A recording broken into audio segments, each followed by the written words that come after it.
So this right here is your fuel cap. You need to unlock it to fill fuel for your car. To unlock it, what you need to do is open the driver's side door, and you have the fuel unlock lever here. You can see the symbol here. Pull it, and that should unlock the fuel cap. Open the cap, and you can see the fuel filler cap. Rotate it counterclockwise. Open it. You can store the cap here till such time your fuel is going to be filled. Fill the appropriate fuel. In case of the Hyundai Exter, you will only be filling petrol into it.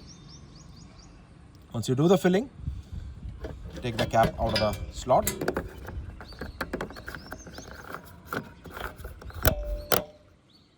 You have closed it, and be sure to close the fuel cap back. Now the fuel in modern petrol cars are E20 based fuels, that is ethanol 20% blend. What is basically done is, in the petrol that is being sold in the market these days, it is blended with 20% ethanol that comes from molasses or sugarcane.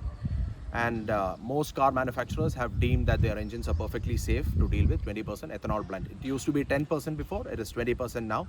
And as a result of this blend, your car may experience a slight dip in the fuel efficiency. That is the number of kilometers it returns per unit liter of the fuel. So that is as far as filling your fuel is concerned.